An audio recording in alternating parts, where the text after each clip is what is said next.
ask myself, what's the bigger problem, ignorance or apathy? I don't know, and I don't care. And today is National Do Something Nice Day, and it just serves as a reminder for us to all do something nice for someone else. It can be as simple as buying a cup of coffee for a stranger, giving a compliment to a tired clerk, or maybe just give a flower to somebody for no particular reason. So we will begin our meeting with a verse of America. Sweet land of liberty, of thee I sing. Land where my fathers died, and of the pilgrim's pride. From every mountainside, let freedom ring. And Kathleen Heim will give our invocation today.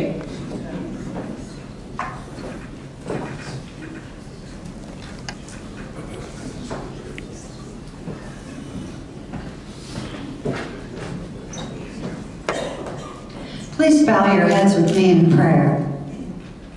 Gracious God, as we gather together as Rotarians and friends, we acknowledge that wherever we go, we are always in your presence.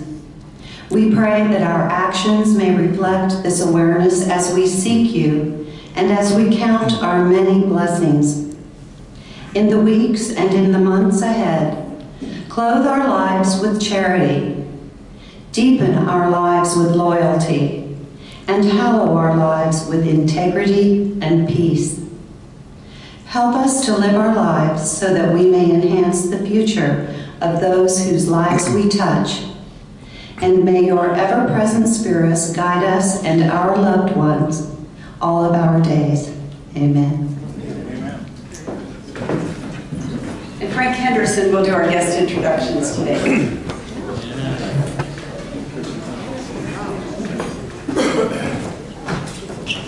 Good afternoon, Rotarians. All right. Wow. Yeah, we're getting that a little close. It's always great to see everybody here, and we're especially happy to have one guest with us today, Sam Carkhuff. Would you introduce your guest today? I'd like to introduce to you my wife, Janelle. She has tolerated me in marriage for the last 46 years. Wow. Got another day, so it's wonderful to have you here, dear. Thanks. Okay.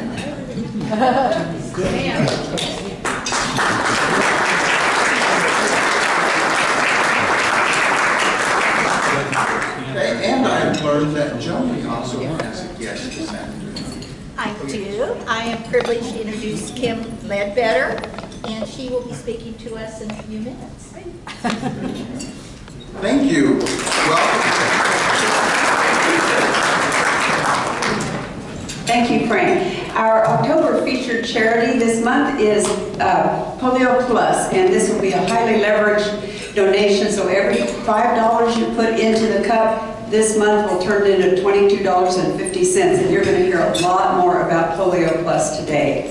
I want to say thank you to Stan Martindale and to Lee Morris for delivering our birthday kits last week. It took them some time after our meeting. They were wonderfully received, and so thanks to all of you for the help that you gave with that.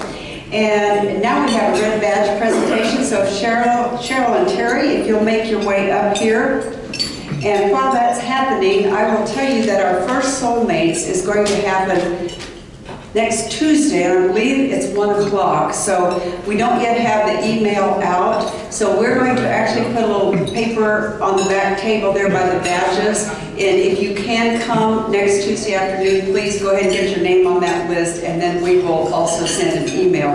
And I don't know about you guys, but I'm not getting emails for the last 2 weeks, so I think there's a glitch in the system someplace, so hopefully that will be fixed really soon. No, it's just you.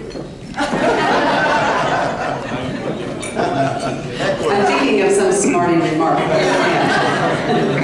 So we are very pleased to introduce our newest member and my friend Cheryl Rios, who is a State District Court judge.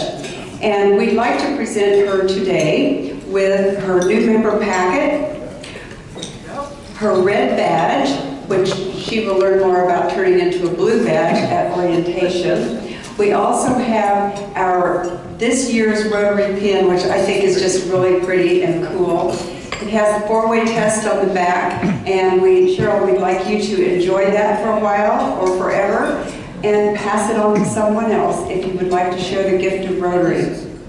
We also have our Rotary shirt, which I hope you'll wear with pride. And on behalf of the board and membership of the Downtown Topeka Rotary Club, it is a great pleasure to welcome you as our newest Downtown Topeka Rotary member.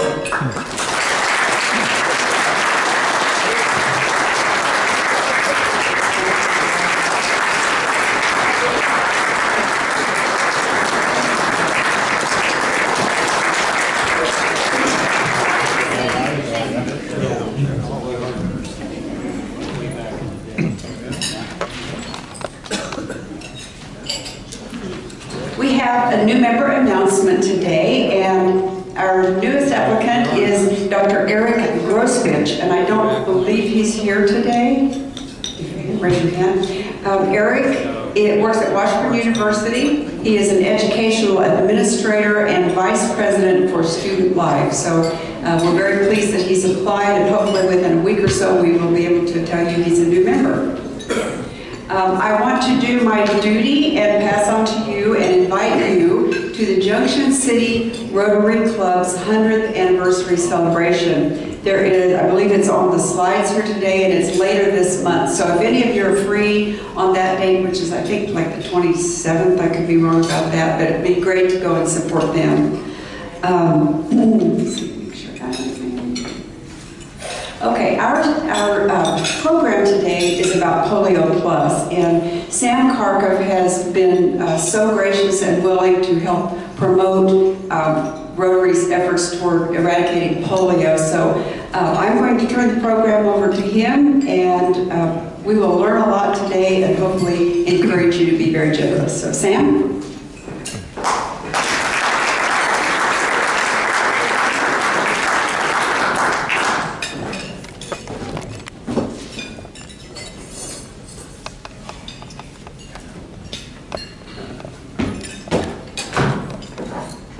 Good afternoon, fellow Rotarians. I'm so glad to see all of you here today, and it's my pleasure to talk to you today about Polio-Plus. Polio-Plus is a program that was started in our club, I think back in the late 80s by John Knoll, and it was John's fervent hope that polio would be wiped out in his lifetime, and he did a lot of work to get us to this point today. And I'm here today as your Polio-Plus Vice Chair to share with you some information about polio. I have some guests you're going to get to hear from today to talk about their experiences with polio and give you an opportunity to donate today. Linda, our secretary, has the credit card swiper with her today, so she'd be happy to take your donations either during my talk if you get tired of listening to me and just want to make a donation and get out of here, or if you would like to hang around to the end and then do it then when you feel like giving even more because you're so impressed by the speaker in our program today. Okay? So, anyway, I want to tell you a little bit about what we're trying to accomplish with Polio-Plus this year. We have a club goal of $20,000 that we want to raise toward Polio-Plus. The district has graciously put together a pot of money for $20,000 to match within the district. So there are other clubs in our district, and our goal is to get to that money first. Because otherwise, it's going to get all sopped up. It doesn't mean that your donation isn't going to be multiplied several times over by the Gates Foundation and Rotary International. But if we could get all that district money, that would be really awesome. So that's part of our rush to get this information to you today, tell you about Polio-Plus, and try to answer your questions either after the meeting today or throughout the month of October. I also might remind you that Polio-Plus Day is Tuesday, October 24th, and I'm hoping that by that day we have made our goal and we have made lots of money available to the Polio-Plus campaign, and by your gracious donations and thoughtfulness, we will make that goal, and like I say, the sooner the better.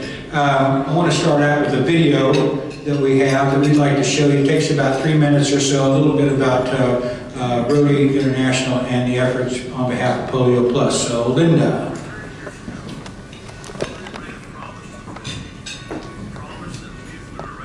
With the help of our partners and friends, we've made incredible progress toward that goal. So today we find ourselves on the brink of completely eradicating polio from the face of the earth. When, not if, we get there, it will be only the second time in history that a disease affecting humans has been eradicated. The Gates Foundation believes that every child deserves a chance to live a healthy, productive life. That's why we're so excited about the partnership we have with Rotary International and the Global Polio Eradication Initiative in the final push to rid the world of polio.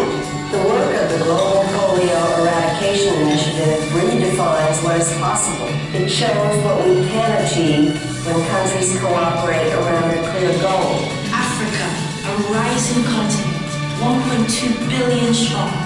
It can only be healthy with united action against preventable diseases like polio. It's important to immunize kids, not just in my own country, Nigeria, but all over the world. Polio has been reduced by 99%, but Afghanistan is still suffering from it. Our objective is to attain the certification for a polio-free Afghanistan in 2017. We need to be able to finish this important public health effort that so many have contributed to, and we really need your support for the end game. We're proud to be part of this global effort to end polio forever, and we'll see it through to the end. So please stay committed or become committed to add momentum to the final stretches.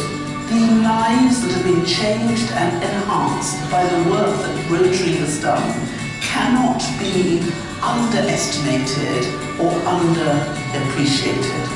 Every nation will benefit from a world without polio, and there are millions of children walking today who would otherwise be paralyzed. This is why I give my full support to this historic work. I'm honored to join you as we walk this last mile toward our goal of a polio-free world. Together, I'm confident we'll achieve a polio-free world. Let's drop to zero. Let's drop to zero. Let's drop to zero.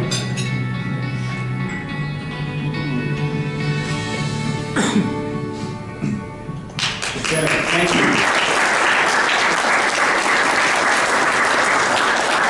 That's why, after seeing this video, I just thought of all of us in this room and our club and what we've done in the past for polio, so I want us all to be part of this. I have several speakers I'd like to invite up on stage. First of all, I want to invite Joni Underwood to come up. She has a guest today, and I'll let her come up and tell you a little bit about how she is helping out with Polio-Plus and her friend.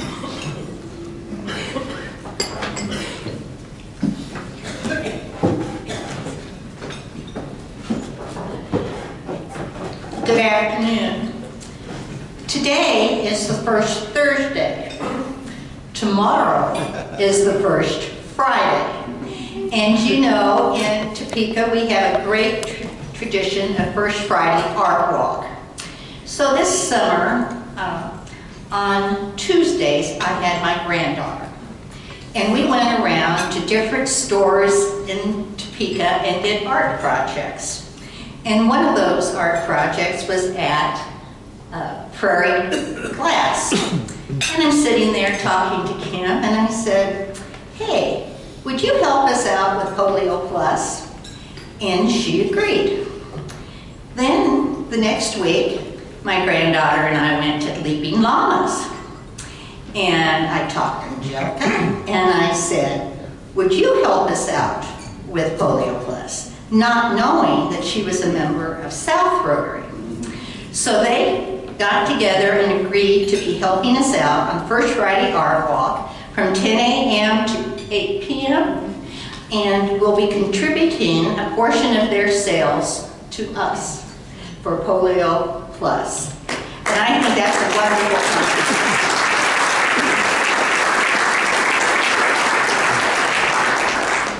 So be sure and go to Prairie Glass on 8th Street and Leaping Mamas on Kansas Avenue. Take your kids or your grandkids or just purchase something and help make our Polio-Plus activities fun besides just donating money.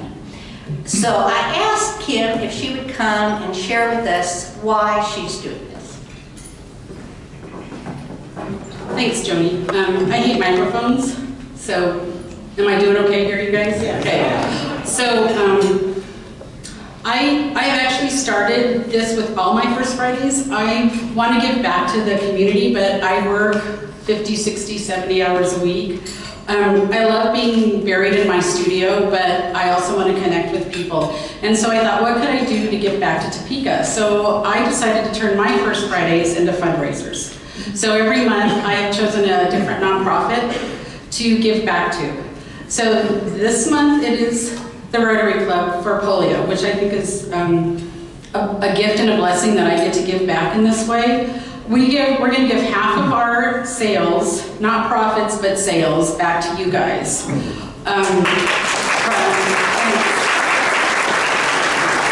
that's from 10 a.m. in the morning when we open till 8 p.m. First Friday is just in the evenings, but I know some people have other plans or football games or things like that. So I just want to be open the whole day for you guys. You can come in. You can shop, you can look around, you can see what we're about, you can make something, you can bring kids in the evening or after school. If you make something, half of that also goes back to you guys. You know, it's a win-win situation because some of you guys don't even know we're around, so we want to invite you in to see us. Hopefully we charm you off and, charm you in, sorry, that didn't sound right, but I'm not great at speaking. But we have a great place. We want you to experience it, but I also want to give back. And so I thought about joining Rotary, and there's no way I have the time to invest in doing this, but this is one thing I can do. So anyways, thank you for letting me do this, and hope to see you guys tomorrow night or tomorrow day. We're just down the street, 8th Street, between Kansas and Quincy in the Gizmo building.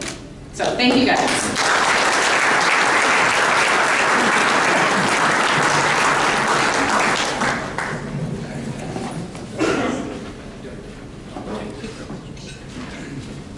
On your tables, this little sheet to tell you a little bit more about First Friday Art Walk. So you're invited. If they don't see it, flip it over. It may look like that. It's on both sides. Both sides. Two-sided, we're saving paper, helping the environment. Thank you all.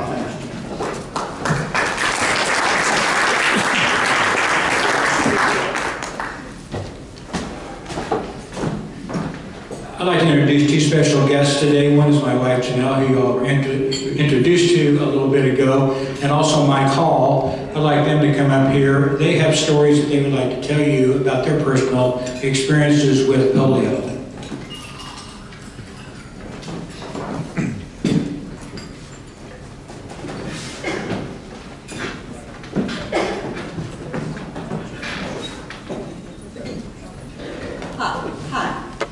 I'm Janelle Carkhuff, Sam's wife, and I am a polio survivor. Yay! In July of 1953, I was 2 years old, so now you know how old I am, 66. I'll just say you're in trouble. It's okay, it's okay. I'm vertical and breathing, I'm good.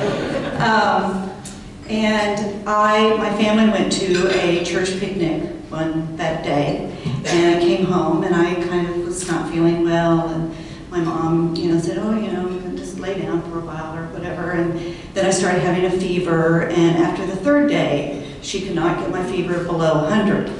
And so we went, this is kind of the God part of the story. We lived on a farm in Missouri at the time, and our doctor, who was Dr. Height, he had delivered her, or he delivered me, everybody, was the doctor to go to, but he was 80-something.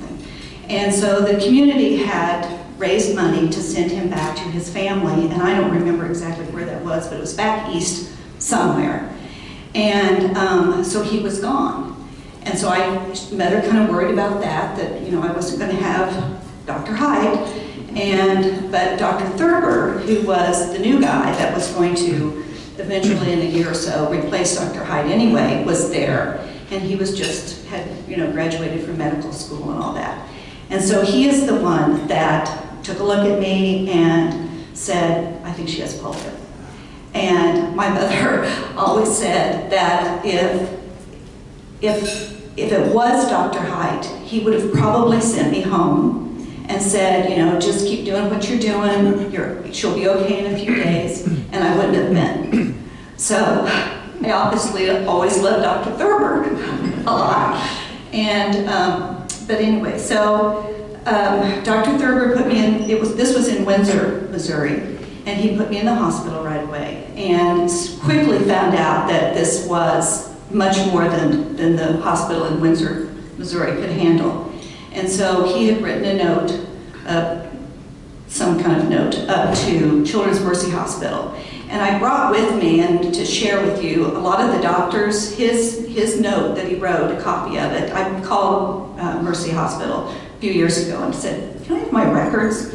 And they said, sure, we'll send them to you. And so they're back there if you want to look at them. And then also I brought a scrapbook. My mother was fabulous at making scrapbooks. And so you can see me as a little kid, and my sister and my brother, and my beautiful mother.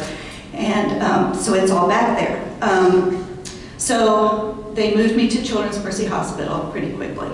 And I went up there, and by that time my neck was stiff, my back was stiff, I was in a lot of pain, I was crying, all that. I mean, this is, the stories. Mother always told me the stories. And I was up there for 18 days. And I went there on August 15th. It was on a Saturday. And let's see, where am I?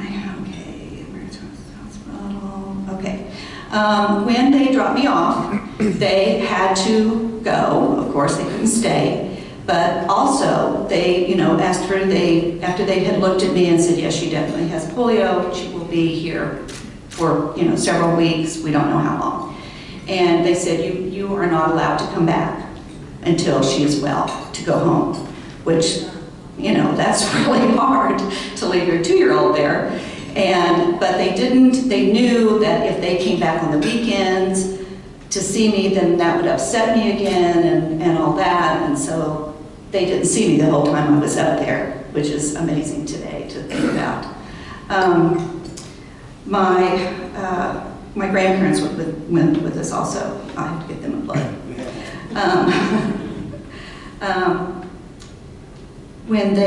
Everything they did, which I have no idea what they did, I know when I came home from the hospital, Mother could kind of tell what they did to me because I would do that to my dolls and, play. And I liked being, I spent a lot of time under the dining room table, because I liked being kind of closed in. I don't know where that came from, but anyway, something they did, and that's what happened to me. So I remember that, but I was cured. I don't really have any residual from it at all, none, and thanks God. And the only thing that I do have a problem with is being cold, as Sam knows. He goes, you can't be cold. I'm cold. Feel my hands. Stop it. Anyway, I'll tell you one quick funny story. I went to a K-State game because our son went there, and so it was supposed to be cold, and I had, the parka on and those heat pad things that you could wrap around you to get warm. I mean, I had everything covered. And it didn't turn cold. It got really hot. And so I had to go to the ladies' bathroom and get all that stuff off of me. And then I thought, well, what am I going to do with it? I mean, it's hot. Would it start a fire in the trash can? I thought that would be my luck. Well, anyway, it didn't. But that's my only problem, is being cold. But just physically, not emotionally. I love you all. Anyway, and so when they did finally, release me, and my folks came to pick me up and everything, they suggested that I either take ballet lessons or get a tricycle. Well, we lived out on the farm, and the closest city was Sedalia, Missouri, and I don't even know if they had a ballet thing back in that time. So obviously got the tricycle, and but you're on the farm and you're running around and you're riding the goat, and you're riding the horses, and climbing in the hayloft, and doing all that stuff. So I really did have plenty activity. So that's really kind of my story. And I always went back to see Dr. Thurber and loved him. Even, he died when, let me think, I was in college, I think. So, but anyway, so we always went back to see him, and it was great. And so here I am today, thank you, Jesus. And that's it. So.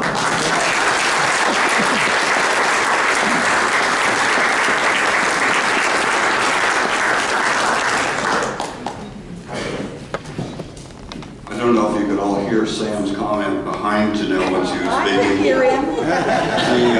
When she was talking about being cold, she said, she's hot.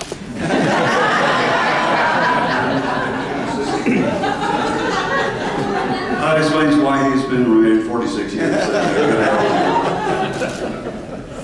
My story has some similarities to Janelle's. When I was 7 years old, we lived in Hutchinson, down near Wichita. And I was sick, and my parents told me later some of these stories about, they knew I was sick. I had a fever, I didn't feel well, and they knew it was something serious when they tried to give me an aspirin, and I couldn't swallow the aspirin, I couldn't swallow the water. It came out through my nose. So that's when they had the doctor come to the house, and they identified it as polio. I had bullbar polio, which affects the throat and legs. And even to this day, I still have, I'm always the last one done eating because I have to take small bites and chew very thoroughly. But I've had very little residual effect too. In fact, in 1968, I couldn't believe they drafted me into the Army. They were taking everybody, even polio survivors. But I really thank Sam for giving me a few minutes up here because this is really a personal story to me. I love the quote from Bill Gates on the front of this brochure on the table. We are achingly close to getting rid of polio, and that's how I feel about it. I want it to happen so bad it's almost like an ache because I've seen what I did to kids. I was very, very lucky to come through it the way I did. A lot of the kids who were in the hospital at the same time I was died early. Some lived in their 20s. I was home on a visit recently and found out that a boy who had polio by the same time had lived a pretty long life, but he had just recently died. And those who survived were in wheelchairs or on crutches for pretty much the rest of their lives, what was left of their lives. My mother stayed in contact with the parents of some of the other kids who were in the hospital at the same time I was, and when I was in the Army, she would send me a letter and say, well, so-and-so, the little boy from Kinsley, who was in the hospital, he just died. So it's a terrible disease, and it's so frustrating that there's a solution to it. We know how to get rid of it. I mean, we know, thanks to the vaccines, you get the vaccines out to the kids, they don't get polio. But it's so frustrating that we're down to just a few places in the world where there's some incidents, and it'd be so wonderful if we could just finish this fight and get on to other problems. Thanks.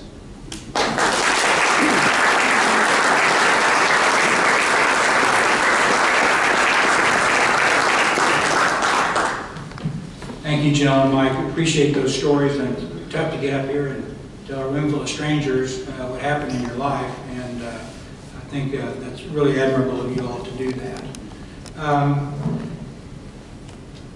I want to talk a little bit about math for just a moment. Math class is in session. It's up here on the screen. What we're trying to do is to help, first of all, is to make a $20,000 goal for this club. And the way I want you to do that is I want you to maybe think about giving at least $100 during the month of October to Polio-Plus. For every $100, the example up there is $100 turns into $450 that goes to Polio-Plus, which is a 4.5 times multiplier for $450.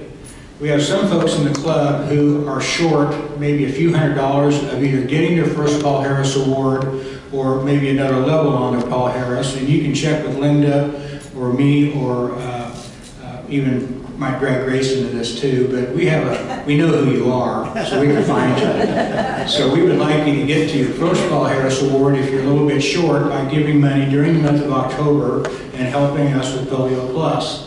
If you give $500 to Polio-Plus in the month of October, the district will match that with $500, and that will get you a Paul Harris Award or another level of Paul Harris. And the Gates Foundation will match, and Rotary International will match for a total of $2,250 to Polio-Plus for a $500 donation. So you get a big benefit of being a Paul Harris Fellow for basically half price, which would be a wonderful thing for all of us in the club to do that. Last but not least, $1,000, you are an instant Paul Harris Award. There is no match because you're at the $1,000 mark. But through Rotary International and the Gates Foundation, it becomes $4,500 to Polio-Plus. Guys, if we can do $20,000, that turns into $90,000 that we can say that we gave to Polio-Plus as a club. And if we can get over 20,000, which I'm hoping we can, then we get over 100,000. And those of you here who've already made some lead gifts, we have lead gifts so far of about $3,500, so we're on our way, and this is a realistic goal. It's one that we can make, but we need everybody in the club to give something to Polio-Plus during the month of October. And the way you do that, be sure you give it through the club. Do not give it online because it bypasses the club, and we can't do the matches because district has no idea that we've done that. But we're trying to beat that other club out there, get that money. So the sooner you do it, the better, and then you have to listen to me up here harping at you week after week to do the Polio-Plus. So it makes my job easier. Hearst also, I know we're kind of pressed for time, but we also have another system to help people get to Paul Harris Awards through a point system that's been in place for some time, and I'm not going to get into that today, but if you want more information, Hearst can help you with that as well. We have some Polio-Plus pins on the back table, actually on the reception table. If you all take one and maybe wear it, tell your friends about it.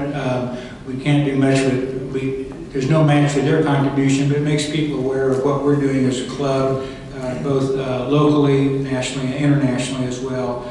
And you can share your polio giving with your friends and ask them if they'd like to do it, but we need to do it as club members and show the district and ourselves that we are capable of doing this. I don't know what else we have to share with them today, but hope you'll take the brochures on the table. Like I say, Linda has the swiper here, and I have people clamoring to get over there and give that money. So anyway, if you have any questions, we can take some now. If you have a question, I'll try to have one of my experts answer it. And I appreciate you being here for my rehearsal. This has been great, and next week you're getting a more polished version of the same thing. So you want to be sure to come back, okay?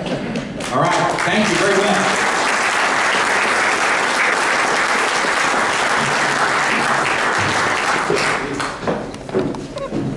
Sam, thanks so much for putting that together, and a special thanks to Janelle and to Mike for sharing your personal stories. That's very, very touching. Here's my credit card. It's going to get used before I walk out of this room. So next, and speaking of books, Janelle and Mike and Sam, if you'd all sign our book, it's called Discover More Sharks.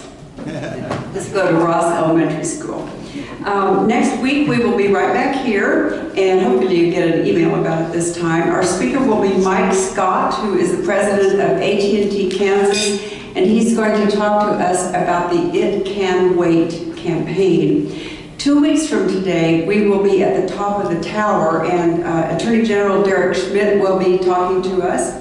And apparently the top of the tower needs an early idea of how many are coming, so hopefully we can get our registrations in by a week from today. I was looking around for something to say that was inspirational today, and I ran across this quote from the past RA President Richard Evans, and I thought it was so perfect for what we're talking about today, and especially during the month of October. He said, "I don't think anything is unrealistic if you believe you can do it." Perfect for Polio-Plus. So let's all stand and recite the four-way test plus one. Of the things we think, say, or do, is it the truth? Is it fair to all concerned? Will it build goodwill